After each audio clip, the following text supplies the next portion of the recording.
हाल ही में भारत सरकार ने जब अपना मंत्रिमंडल का फेरबदल किया तब एक नए मंत्रालय को, जिसको कि सहकारिता मंत्रालय, मिनिस्ट्री ऑफ कॉरपोरेशन के नाम से जाना गया है, उसका गठन किया गया है।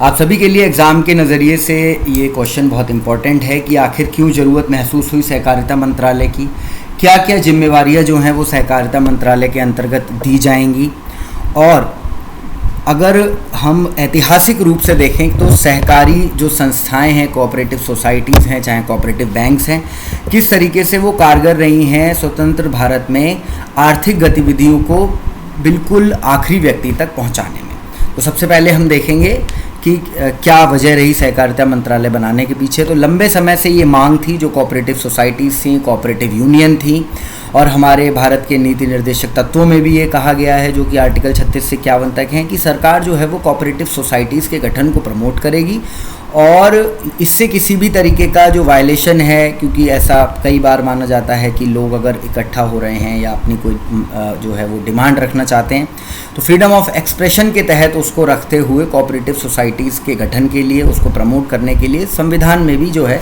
वो प्रोविज़न किए गए हैं। तो भारत में भी सहकारी समितियों का जो इतिहास है वो बहुत पुराना है। 1904 में सबसे पहले जो है वो कोऑपरेटिव सोसाइटीज़ एक्ट आया, उसको भी हम आगे की स्लाइड्स में देखेंगे। और इसका जो सबसे बड़ा यूज़ है, अगर आपसे पूछा जाता है कि सबसे बड़ा जो इनका उपयोग है वो सहकारी समितियों का क्या है, तो भारत में ग्रामीण क्षेत्र, जिस पर कि अभी भी भारत की लगभग 65% जो है वो जनसंख्या ग्रामीण उद्योगों पर या फिर कृषि क्षेत्र से जुड़े हुए संस्थाओं पर, कृषि क्षेत्र से जुड़े हुए गतिविधियों पर निर्भर है अपनी आय के लिए। तो ऐसी स्थिति में भी जो है वो सहकारी समितियों की जो इम्पोर्टेंस है वो और ज़्यादा बढ़ जाती है। तो इसी वजह से अब उसको रिकॉग्नाइज करते हुए अब जो है वो मंत्रालय का गठन किया गया।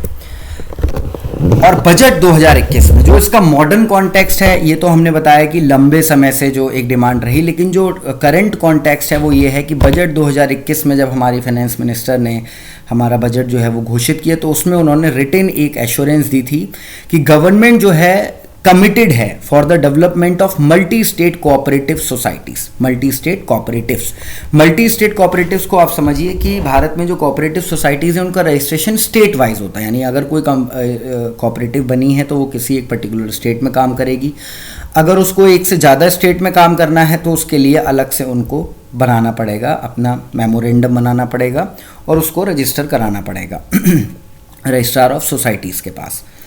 तो सरकार ने भी बजट 2021 में कोऑपरेटिव सोसाइटीज़ के लिए ईज़ ऑफ डूइंग की घोषणा करी थी, कि जो और इतिहास के अनुसार जो हमारा एक्सपीरियंस रहा है सरकार का वो ये रहा है कि कोऑपरेटिव्स ने बहुत अच्छा प्रदर्शन जो है वो किया है।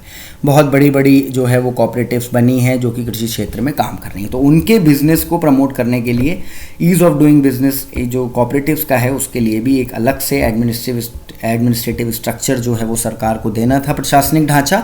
उसके तहत भी ये जो आपका मंत्रालय है, मिनिस्ट्री ऑफ कोऑपरेशन, सहकारिता मंत्रालय, ये काम करेगा।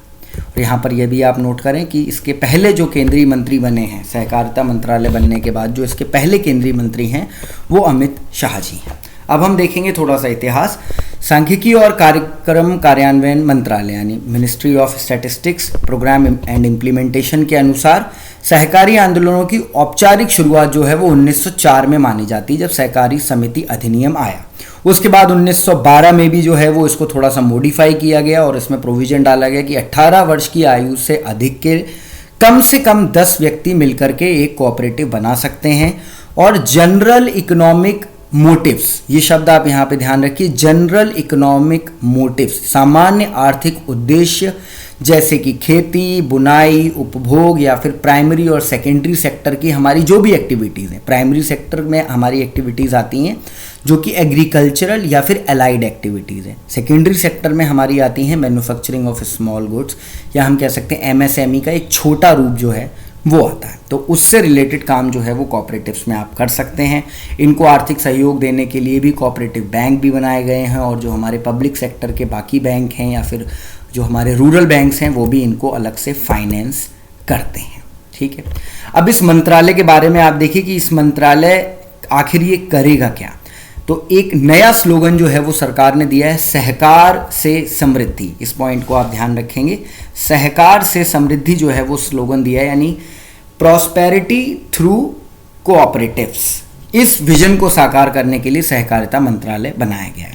यह भारत में सहकारी आंदोलन यानी कोऑपरेटिव जो मूवमेंट है, बेसिकली कोऑपरेटिव मूवमेंट रेफर करता है कोऑपरेटिव एक्टिविटीज़ को। इसको हम एज अ मूवमेंट इसलिए लेते हैं क्योंकि बहुत बड़ा एक मास इसमें इन्वॉल्व होता है और बहुत ही हम कह सकते हैं इंक्लूसिव नेचर, यानी कि एक दूसरे से जुड़ा हुआ जो है वो एक इस तरीके का समावेशित तरीके से ये काम करने की कोशिश करता है।